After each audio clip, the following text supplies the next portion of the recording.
So now in this part, we're going to talk about how do we obtain a credit card.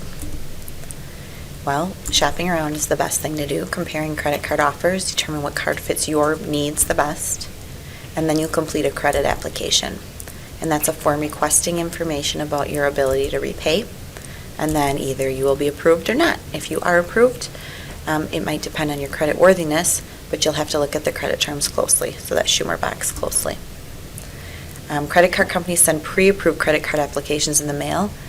You might get those more often in the future that say you are approved already, so you don't have to complete the application. You'll just have to fill in some of your information. You have to be 21 or have a cosigner or have sufficient income to make the payments. And if the credit card is not managed responsibly, that will impact your cosigner, and it can hurt their credit score if you don't pay your credit card bills on time. So you definitely want to be sure that that doesn't happen. So that brings us to the credit card statement then. That's what you'll get each month. It's important to review it carefully. And we are going to look at Andrew's credit card statement. So this is Andrew's credit card statement, and it's in Moodle as well. So we'll start with each of the section numbers. So number 1 is the summary of the account information, and that's just an overview of the credit card. So it shows previous balance, any payments, purchases, and then you can keep reading to see what happens. So how much did Andrew charge in new purchases during this credit card billing cycle? We will look at the purchases number right here, and it's the $517.12. The second part is the payment information, and in this part of the credit card statement, it's going to show your new balance, the minimum payment due, and the date the payment is due by. So what is Andrew's minimum payment? It's listed right here, $53. Now from a presentation, we know that by paying that, we'll pay a lot of money in interest. So we definitely want to pay more than that if we can, but that is the minimum. The late payment warning is next, and what will happen if your payment is late is listed there. And then the minimum payment warning, which estimates how long it will take to pay off the balance if you only pay the minimum. So that's even listed right on your credit card statement. So if he'd only pay the minimum balance, how long would it take him to pay it off?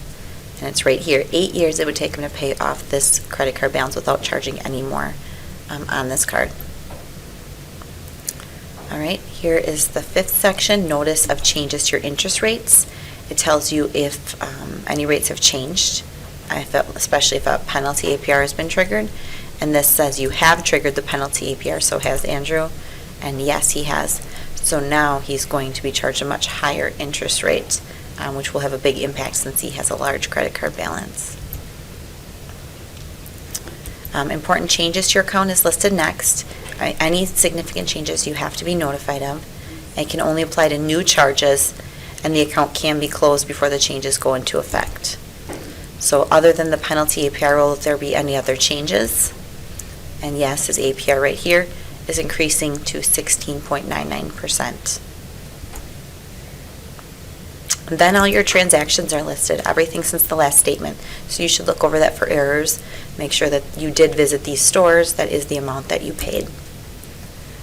And then fees and interest charged will be listed separately on here. So does Andrew owe a late fee? If you look, it says late fee under fees right here. So yes, a $35 late fee. So now we're getting towards the bottom. The year-to-date totals is the total amount paid in fees and interest for the current year. And what's the total interest Andrew has paid for that year? You can see it right over here. It's $18.74 for the year-to-date. And then the interest charge calculation summarizes the different types of transactions.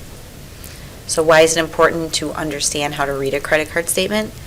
You can see how large of a statement this is, and it's important that we understand where all these numbers are coming from and if they're correct.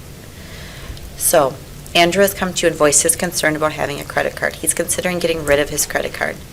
As a financial advisor, you understand that credit cards are financial tools that can be used or abused. What 3 pieces of advice will you give Andrew? And you need to post these on the discussion board in Moodle. I believe it's called Andrew's discussion board. It's in the credit section of our Moodle. So in summary, to avoid paying interest on a credit card, pay the balance in full every month. A credit card can have a positive or a negative impact on your credit history. Credit card companies are required to disclose the terms and fees of a credit card. That's that Schumer box. If you apply for credit and are approved, be sure to review the final credit terms. And the credit card statements, which we just looked at Andrews, outline important information about a credit card and should be checked carefully for errors. So that wraps up this presentation, and then you can do the review and other things before your credit card quiz.